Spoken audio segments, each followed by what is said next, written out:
All right. Welcome to the Let's Stay Together show. I'm your host, Reverend Rick McCain, along with my baby, my girl, my boo, author Brenda McCain. How you doing, baby? I'm doing great, baby. How you doing? Oh man, I'm breathing a little bit harder right now, but we'll make it through. Why. I do. What did I say? Yomiko, Remiko? You know, No, we're Jesus not Christ. even go there. Right. We're not even going to go But there. go do your thing, baby. Okay, babe. Welcome to the Let's Stay Together Talk radio show where we learn the rhythms of all relationships. And to know our glory, you have to do what, babe? You've got to know our backstory. That's right. Now, tonight's topic is live out loud as we face life together. The World Health Organization estimates that approximately 1 million people die each year from suicide. What drives so many individuals to take their own lives, and what can we do to prevent this deadly act? Now, to help us discuss suicide awareness on the McCain train is the beautiful, and I do mean beautiful, Sherrie Gearheart. She is the founder and president of Live Out Loud Charity. This is a nonprofit organization focused on suicide awareness and prevention through core character development. Sherrie Gearheart was the reigning Miss United Nations World Ambassador for 2014 and through 2014 through 2015, a title she won for her humanitarian efforts. We welcome you, beautiful lady, on the show. Thank you so much for having me on the show, Miss Brenda and Reverend Rick. It's Thank such you. an honor. Isn't it nice? Now, if you guys want to know more about this lovely lady, please visit our website at the Let's Stay Together Talkshow.com. And before I go into our word, we do have someone else on the line, which was Darius, right? It's Jarius. Jay? Jarius, yes. With a J. Okay, say your name, darling. My name is Jarius Groves, aka J. Groove. I'm an up-and-coming singer from Chicago. Nice All to meet right. you. Jay Groove. Hey, ladies and gentlemen, we got Jay Groove on the Let's Stay Together show. And he says he's singing now. Okay, we're going to have to hear I am at the head end now. Okay, You gonna did give her a singing, little so- a little bit. Yeah, okay.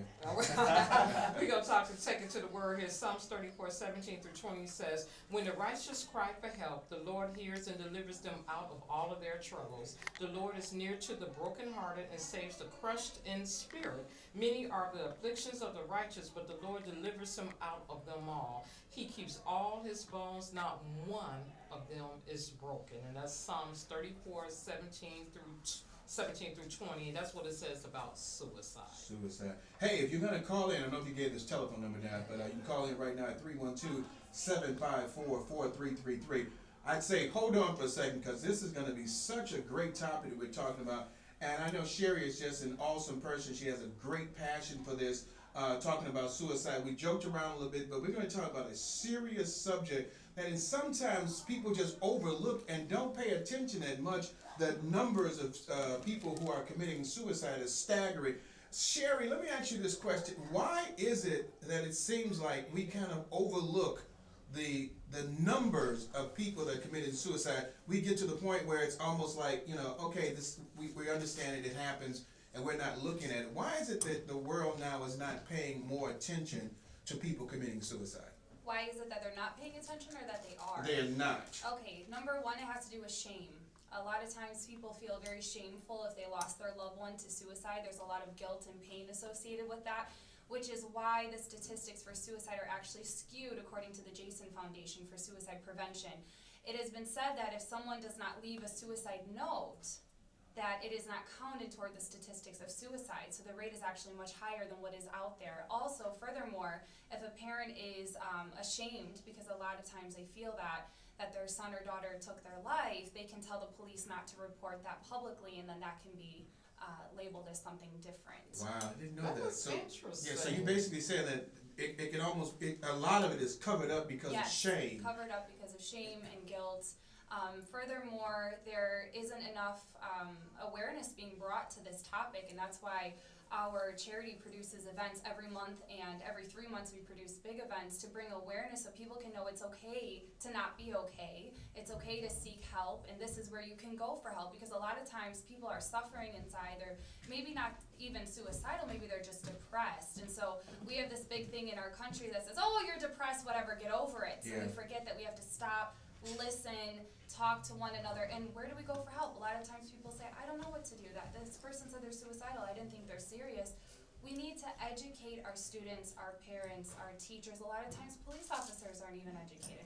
We need to educate them on what to do, and I'm really glad to be here today to educate the audience on what to do. You know, another thing is that a lot of churches are not educated on what to do as well, and they Yes. need to be more informed about what happens. You can go to a pastor a lot of times, and some pastors believe because they're a pastor of a church, they know something, but suicide and how to be able to deal with that can be something that if you make a mistake, you could end someone's life. And I bring this up because we had a show before about a month or so ago, and a young lady called me on the phone, and I stayed on there an hour and a half talking to her, and then bringing some people that we had, that talked about suicide to contact her. But it troubled me so much, Sherrie, that someone was thinking that way. It bothered me as a minister and as an individual, but it seems like in some cases, we're more interested in medicating the situation instead of talking to the person. You said your charity, so I want to get that out right now. What charity are you discussing? Live Out Loud Charity. So we're focused on suicide prevention and awareness. And the way we prevent suicide is through core character development training with students in schools, as well as we give the suicide prevention seminar taught by the QPR Institute. And we also have an anti-bullying program.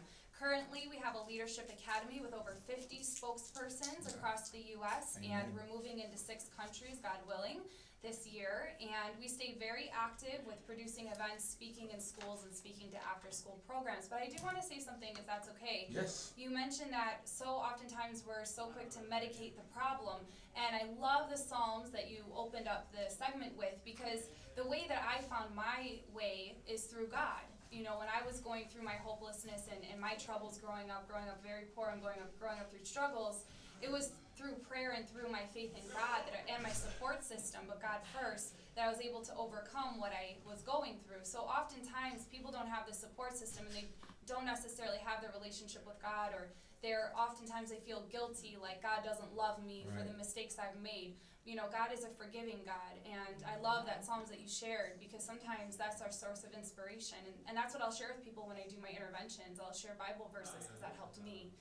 She a heavy hitter, Yeah, that's what I loved about her when I get a chance to meet her, is that she is, the passion. You can see the passion that she has for the cause that she's working on. Sherrie, I could talk to you for several days and not have enough information on that.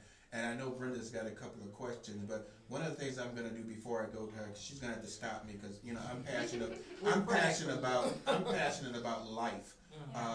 But when we have someone help right now, some people who don't understand how to communicate to someone who's that's thinking about committing suicide. A lot of times we hear that the first thing that they do is they panic. Yes, they do. They panic, and that's why oftentimes, even though someone has heard me speak and share a seminar, they'll still reach out to me for that support, because it is a scary situation. So if you're not able to reach out to me directly through Live Out Loud Charity, you can also call the hotline, and it's 1-800-SUICIDE or 1-800-273-TALK, and you can talk to them for support. Now, this is what you should do if you're worried about a loved one that is going through depression, perhaps they're suicidal or having suicidal thoughts. What you should do is, number one, try to remain calm, act quickly. You need to ask them the question outright. Yes, the first step is question. This is according to the QPR Institute, taught in colleges around the U.S. They tell you to question the person that you are worried about. When you question them, you have to be kind. Are you suicidal? If you never ask the question, you'll never know. Yes, that's true. And if you never know, you can never act. And that may be the last time you see this person. So you need to break the silence, ask the question, I've noticed a lot is going on in your life. I'm really worried about you. Let's sit down and let's talk. Or, let's come over here and talk. Are you thinking about ending your life?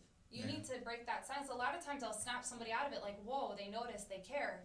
From there, you need to move into persuade them there's hope. And what I always say to people is, how many of you have been through hardships?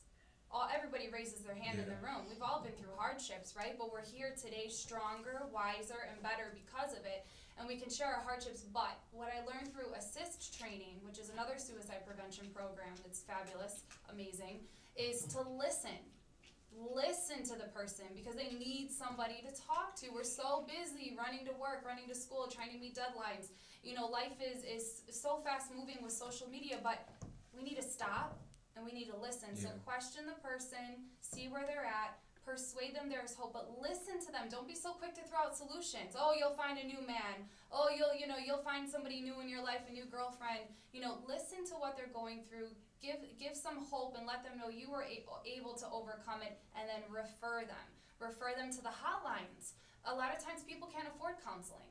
A lot of times people are afraid to go to counselors because of the confidentiality. They're afraid their information will get out there. Yeah. So So these hotlines are free, 24 hours a day, professional, and it's 1-800-SUICIDE and 1-800-273-TALK. Again, 1-800-SUICIDE and 1-800-273-TALK. And you can call those hotlines, find out where there's free counseling resources in your area. Another one I love is actually a Christian-based one. It's Truth Media Mentoring. So you can go to powertochange.org.